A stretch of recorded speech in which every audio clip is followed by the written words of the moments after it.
Halo teman-teman semua, selamat datang di Naladi Pastori, channel yang akan memberikan konten kisah inspirasi, kisah nyata, mitologi, dan fantasi yang ada di Indonesia. Untuk pertama kalinya, saya Nala akan membacakan cerita yang berjudul Persahabatan Bocah dengan Buaya. Cerita ini diambil oleh petuah yang ada di salah satu desa yang ada di Jawa Tengah. Seperti apa ceritanya? Yuk simak sampai selesai. Di sebuah desa kecil yang damai di tepi Sungai Comal, hiduplah seorang anak laki-laki bernama Suroto. Ia adalah anak tunggal dari seorang nelayan sederhana. Sejak kecil, Suroto sudah akrab dengan sungai yang mengalir tenang di dekat rumahnya. Sungai itu bukan hanya sumber kehidupan bagi warga desa, tetapi juga menjadi tempat bermain dan belajar bagi Suroto. Ia adalah anak yang ceria, penuh rasa ingin tahu, dan memiliki hati yang besar untuk semua makhluk hidup. Setiap hari, Suroto menghabiskan waktunya di tepi sungai. Ia suka menangkap ikan kecil, bermain air, atau sekadar duduk di atas batu besar yang menjorok ke sungai sambil mendengarkan suara gemericik air. Namun, kehidupan Suroto berubah total ketika suatu hari ia bertemu dengan makhluk yang luar biasa, seekor buaya besar yang kemudian ia beri nama Boyo. Awal pertemuan. Pagi itu, Suroto bangun lebih awal dari biasanya. Dengan membawa jaring kecil dan keranjang anyaman, ia berlari ke sungai. Embun pagi masih melekat di dedaunan, dan kicauan burung bersahut-sahutan di udara. Matahari baru saja menampakkan sinarnya, membuat air sungai berkilauan seperti permata. Hari ini pasti aku bisa menangkap banyak ikan, gumam Suroto penuh semangat sambil melemparkan jaringnya ke air. Namun, ketika ia sedang memeriksa hasil tangkapannya, sebuah bayangan besar bergerak perlahan di dalam air. Awalnya Suroto mengira itu hanyalah batang kayu yang hanyut, tetapi ketika bayangan itu semakin mendekat, ia sadar bahwa itu adalah seekor buaya besar.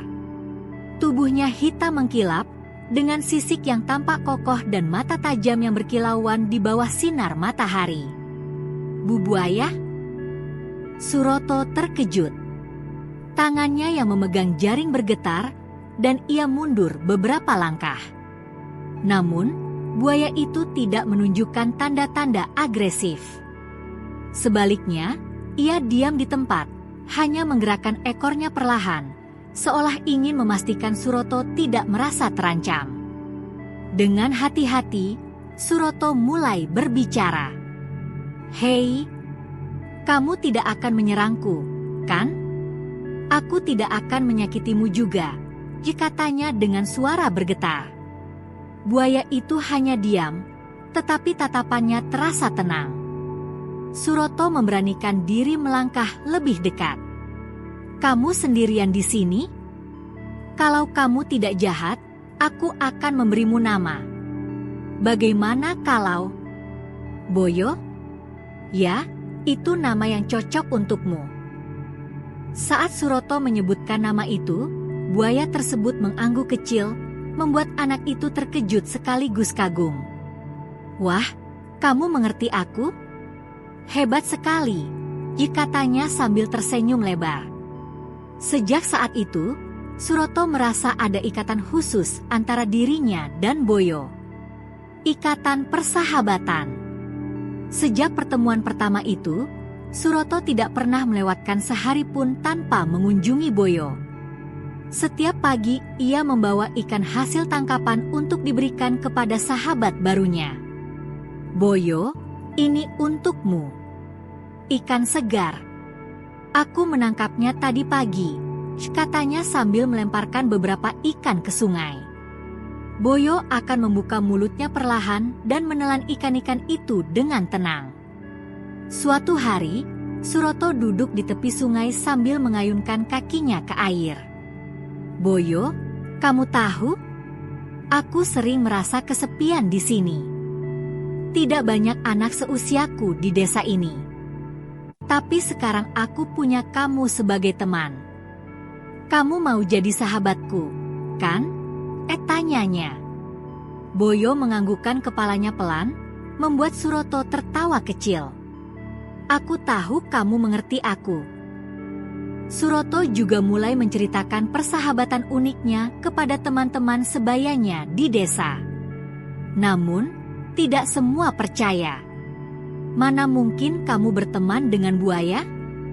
Itu berbahaya, kata salah satu anak. Namun, Suroto hanya tersenyum. Kalau tidak percaya, ikut saja denganku besok. Aku akan memperkenalkan kalian pada Boyo. Keesokan harinya, Suroto membawa beberapa temannya ke sungai.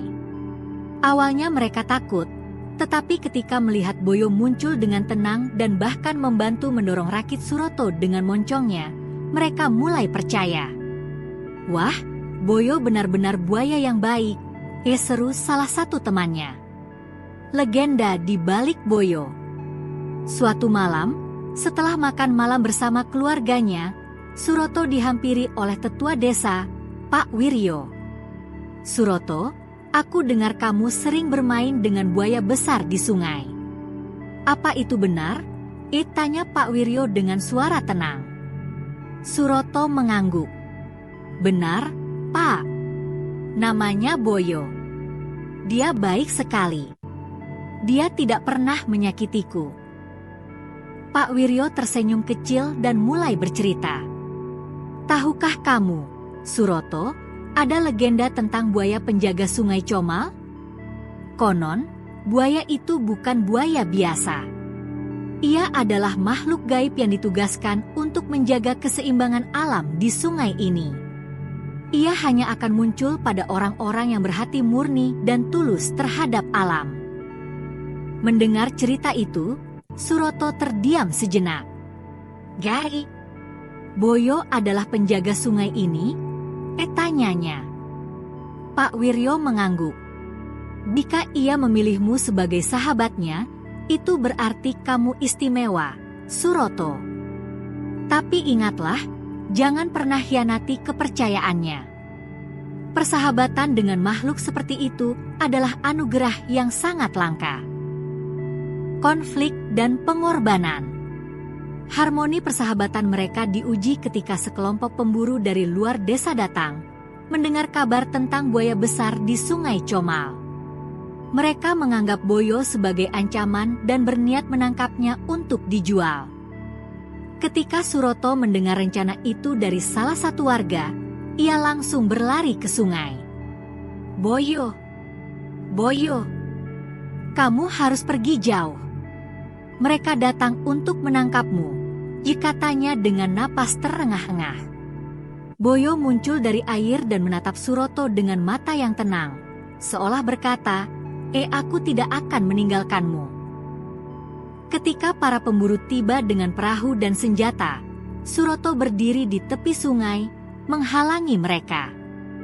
Jangan ganggu Boyo. Dia bukan ancaman, teriaknya dengan suara lantang. Pemburu-pemburu itu tertawa.